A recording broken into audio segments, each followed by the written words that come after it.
de manos a la inclusión. Aquí nos dedicaremos al tema de definición de qué es la inclusión. Y es que para hablar de inclusión es necesario hablar de exclusión.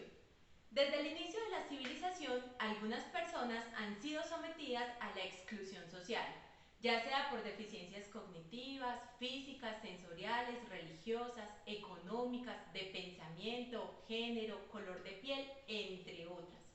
Lo anterior les ha negado un desarrollo integral, creando brechas que dividen la sociedad en dos: los incluidos y los excluidos, los que tienen oportunidades y los que no, los que acceden al conocimiento y los que no. En este espacio nos enfocaremos en el proceso que ha vivido la sociedad a lo largo de la historia para llegar a los términos de inclusión desde la mirada educativa, que es lo que nos convoca. Sin embargo, quiero contarles que la exclusión ha sido a todo nivel y en todos los ámbitos que ustedes puedan imaginar, lo que nos lleva a pensar en cómo es preciso cambiar nuestro estilo de vida para que la inclusión sea un todo, un proceso natural, una situación espontánea y universal. Pues si la sectorizamos, definitivamente nos llevará hacia la exclusión de alguna manera.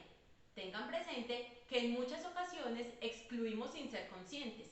Por ello, la idea es que comencemos a ser más detallistas en nuestros actos y evitemos estos sucesos al máximo.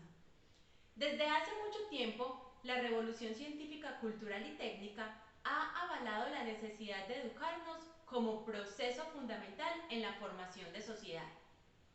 Es allí donde nuestra sociedad genera vigencia y supervivencia de ella misma, con la necesidad de formar nuevas generaciones con más posibilidades de manejar un universo con experiencias infinitas. Paralelo a este desarrollo, se ha generado un aumento en la conciencia social hacia los ciudadanos que tienen diferencias, que los ha llevado a la exclusión y ante todo a la necesidad de colaborarles para mejorar su calidad de vida. Sin embargo, el acceso a la educación no ha sido posible desde siempre para todos. En la Edad Antigua, época que se centró en el desarrollo de las guerras y las artes, solo se permitía la asistencia de los hombres a los espacios de enseñanza, donde la mujer debía quedarse en casa y las personas que tenían alguna limitación o discapacidad definitivamente no podían participar. Existían entonces los esclavos, quienes estaban limitados a tareas y oficios. Su exclusión se hacía desde aspectos económicos y de raza, por lo que su acceso a la educación tampoco era posible. En la Edad Media se crearon algunos centros educativos para la preparación de religiosos, desde luego varones, y por ningún motivo se permitía el ingreso a estas instituciones personas con discapacidad, a las cuales se les consideraba como un castigo divino y con frecuencia eran abandonadas en bosques y territorios hostiles. Comienzan también a surgir las primeras universidades para las personas con más recursos económicos de la época, es decir, una exclusión total hacia las clases menos favorecidas. Para la época del Renacimiento se crearon las primeras universidades en América. Sin embargo, continuaba siendo una educación excluyente y seleccionadora, solamente para hombres de clases altas y religiosos. Aunque históricamente la influencia de la Iglesia Católica era total, ya que ellos tenían el monopolio de decir quién podía ser educado y quién no, se empieza a dar un debilitamiento de este poder y avanza la libertad de pensamiento. Surgen los estados democráticos e inician las primeras experiencias educativas con personas con discapacidad sensorial, ciegos y sordos, a través de Luis Braille, quien crea un sistema de lectoescritura, y Fray Pedro Ponce de León, el cual fundamentó la educación para niños y niñas con discapacidad auditiva.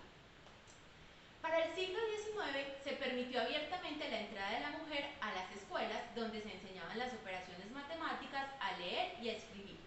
A pesar de esto, no se encuentra desde el sistema formal educativo naciente estrategias que permitieran incluir en sus aulas a niños con discapacidad.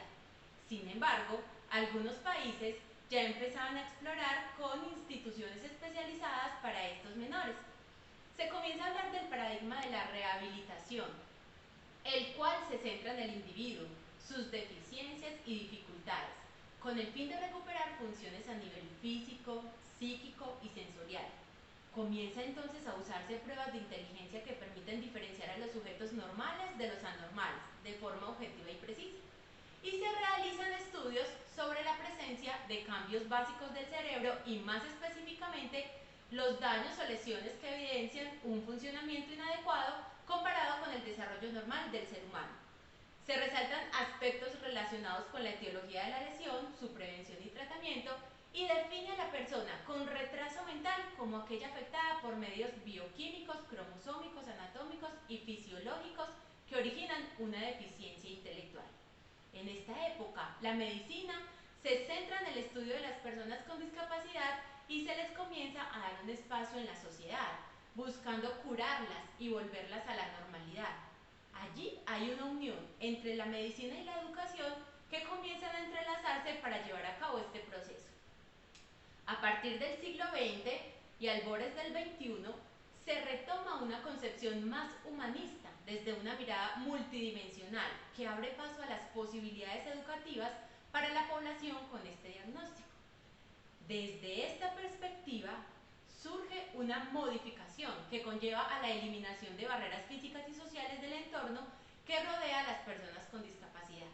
Asimismo, se piensa en la integración educativa como un medio que facilita el acceso a entornos naturales de aprendizaje, lo que implica un cambio en el contexto, más no en la persona, y de alguna manera contribuye a minimizar los prejuicios y mitos que la sociedad tiene hacia esta población. Sin embargo, nos dimos cuenta que desde la integración las personas con alguna discapacidad estaban accediendo a la escuela desde la estructura física, pero no se estaba haciendo ninguna modificación metodológica que les permitiera el acceso a los conocimientos. Así que los estudiantes estaban en un aula especial, alejados de los demás, participando en una jornada escolar sin acceder a las mismas experiencias de aprendizaje que sus pares. Llega entonces el término de inclusión, que es lo que nos convoca hoy, y tiene su origen en la conferencia de la UNESCO en 1990, con la que surge la idea de la educación para todos, donde se pretende que todos los sujetos, sin restricción de raza, credo, situación económica, procesos de aprendizaje, situación de discapacidad, puedan hacer uso de los beneficios educativos a través de la participación activa y con el apoyo de un equipo interdisciplinario. Desde esta mirada se contempla el hecho que toda persona, cualquiera que sea su discapacidad, debe gozar de los mismos derechos de sus iguales con o sin discapacidad, a través de la participación en escenarios y contextos deportivos, educativos, culturales y religiosos. En otras palabras, se da una importancia triangular al funcionamiento de la persona, su contexto, los apoyos que necesita para suplir sus individualidades. Actualmente, el Ministerio de Educación Nacional dice que la inclusión tiene que ver con construir una sociedad más democrática, tolerante y respetuosa de las diferencias, y constituye una preocupación universal común a los procesos de reforma educativa, pues se visualiza como una estrategia central para abordar las causas y consecuencias de la exclusión dentro del enfoque y las metas de la educación para todos y de la concepción de la educación como un derecho. La UNESCO habla de la inclusión como un proceso de abordar y responder a la diversidad de necesidades de todos los alumnos a través de prácticas inclusivas en el aprendizaje, las culturas y el contenido, los enfoques, las estructuras de las estrategias, con una visión común que cubra a todos los niños del rango apropiado de edad y una convicción de que es responsabilidad del sistema ordinario educar a todos los niños. Es así como encontraremos diversas definiciones de inclusión, que es lo que nos convoca en la actualidad.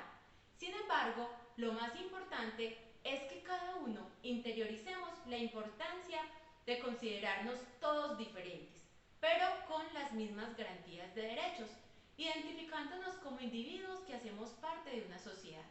La inclusión no habla de discapacidad, de raza, condición socioeconómica o género. La inclusión habla de un todo, sin etiquetas y juzgamientos, donde todos somos diferentes y por lo tanto requerimos apoyos diferentes, porque tenemos diferentes estrategias, intereses y los mismos derechos.